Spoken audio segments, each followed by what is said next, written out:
Доброго ранку, пані та панове. Morning, ladies and gentlemen. Ukrainian Crisis Media Center starts its work. Now we are giving the floor to the Speaker of the General Staff of the Ministry of Defense of Ukraine, Vladyslav Seleznyov. Good morning, esteemed colleagues. I am glad to welcome you today. So I would like to inform you about the following. This week in Kyiv, the Minister of Defense of Ukraine, Stepan Poltorak, will have the meeting with the delegation of the Subcommittee on Defense Issues of the Congress of Budgetary Committee of the U.S. Congress, headed by the Congressman Rodney Freling-Hussein. The sides will discuss the current military political situation in Ukraine and around it, and will define the directions of providing assistance to the armed forces of Ukraine. The first Deputy Minister of Defense of Ukraine, Ivan Rusnak, will have the meeting with the head of the defense and anti-corruption programs of Transparency International NGO, Mr. Mark Paiman.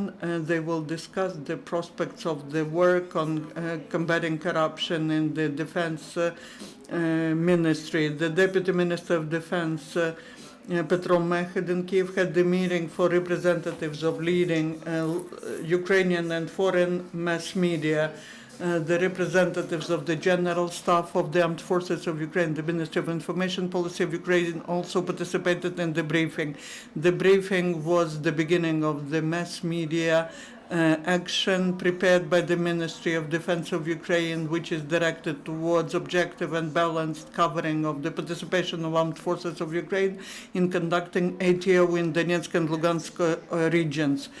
Prepared stories by the journalists will help to tell the world the true story of the events in the area of military conflict and about the measures which are taken by the leadership of the state and the armed forces of Ukraine to settle it. After the briefing, the mass media representatives went to the east of Ukraine, where they will visit the headquarters and the sectors of ATO.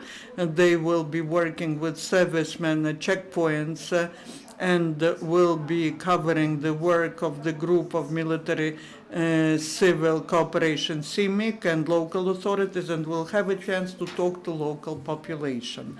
Also this week there will be a working visit of the representatives of the General Staff, Commandership of the Land and High Mobile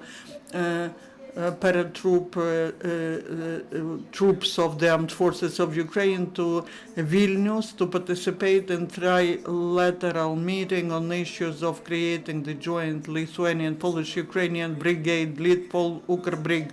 The Ministry of Defense of Ukraine will visit the delegation will be visited by the delegation of military meditions of the armed forces of Republic of Azerbaijan. They will exchange experience with Ukrainian colleagues. Also in Kyiv, there will be the bilateral meeting of the experts of the defense agencies of Ukraine and Czech Republic. The armed forces of Ukraine continue to receive new and modernized armament and military equipment from the state companies. According to the State Defense Order for 2015, from the beginning of the year, the armed forces of Ukraine received 8 BTR-4E armored personnel carriers, 20 armored vehicles Saxon made by Great Britain, modernized helicopter Mi-8, 50 units of navigation equipment for special forces, 130 metal detectors, and also more than 121,000 ammunitions of different types, including 30mm shells for automatic grenade launchers and others. Besides, according to the state order, for 2014, the land forces of the armed forces of Ukraine received in 2015 10 trucks Kraz and 4 armored vehicles Kraz Spartan, and the Air Force's 8 combined devices of launching the targets to protect aircrafts and helicopters from shelling. The armed forces of Ukraine continue to receive assistance from the citizens of Ukraine. As part of the action support Ukrainian army, the accounts of the Ministry of Defense of Ukraine received from legal and physical persons about 155 million hryvnias, out of them 2,132,000 hryvnias in 2015. Out of that sum, more than 142 million hryvnias are monetary transfers for material, technical, and the rest for medical support of the armed forces. With the help of the calls to a single mobile number 565 to support Ukrainian army from the beginning of 2015, more than 543,000 hryvnias were transferred. All this money are for material technical support of the armed forces of Ukraine. As of today, the status of the participant of military actions was given to 9,261 servicemen and employees of the Armed Forces of Ukraine, participants of ATO. This week, the Intersectoral Commission of the State Service of Ukraine on the Veterans of War and participants of ATO received materials for 755 servicemen more. And this way, as of today, the Intersectoral Commission now has the materials for 3,268 servicemen and employees of the Armed Forces of Ukraine. And our last but not the least nice news for the past 24 hours is a sport victory of the Oleg Verняev, who for the first in history of Ukraine received the World Cup. 21-year-old Kievite won all three stages of the series in multi-fighting, getting the total of 90.597 points. And these were the short, that was the short information on the activity of the Ministry of Defense. So now I will give the floor to Anatoliy Stelmakh, who will inform us about what's happening in ATO zone. Good morning. Good morning. Please speak. During the night from the 10th to 11th of March, starting from 20 p.m. till 6 a.m., the intensity of shellings of the positions of ATO forces was reduced, but at the same time illegal armed groups continue to concentrate their activity at Donetsk direction.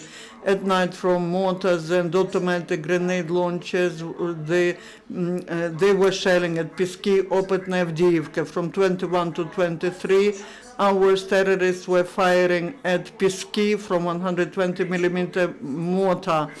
Twice the enemy was using firearms near Chermalik and Shirokina in Mariupolsky direction, and one more time near Sokolniki, which is in Lugansk region.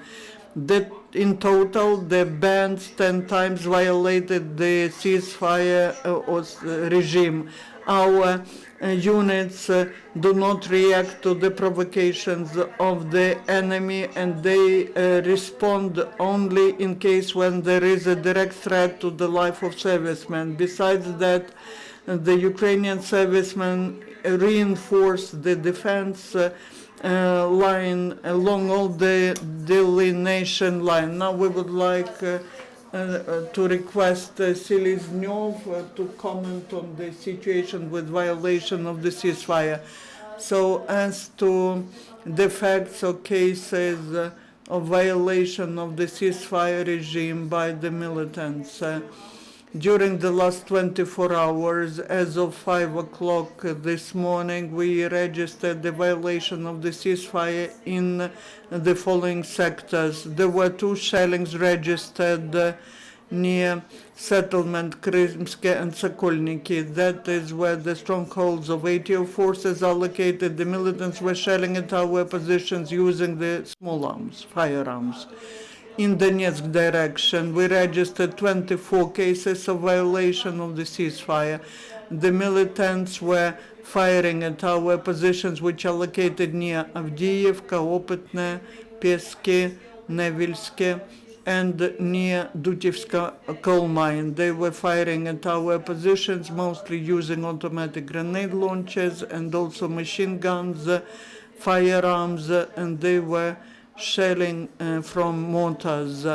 I would like to mention that during the last 24 hours, there were no cases by firing at our positions from artillery.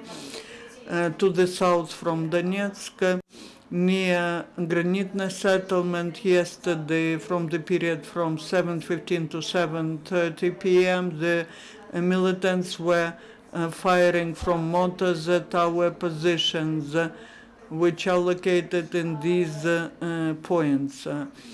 In Artemivsky direction, during the last 24 hours, we registered 5 cases of violating ceasefire by militants. Militants were firing at our positions near Lozove from firearms, near Mayorske. They were firing from firearms, and also the sniper was there, and from automatic grenade launcher they were shelling at our positions near Novogorodsk. To the south of the zone of ATO, it was not also quiet. There were 6 shellings registered at the positions of Ukrainian servicemen. Most of them were registered near Shirokino and also near Chermalik. The militants were firing at our positions using the firearms. Thank you. Please comment the issue which most of us are concerned with. What were the losses as of now? According to the information from the staff of the ATO, maybe till 12:30 there will be more information, but we know that in the result of the shellings at the ATO forces, Ukraine lost 1 serviceman, 4 were wounded. All the wounded are transported to medical institutions, and the specialists are providing all necessary medical assistance. In total, in the hospitals as of today, there are 408 servicemen. Out of them, 15 are have very serious wounds. Thank you. Thank you, colleagues. Any other questions? Okay, thank you.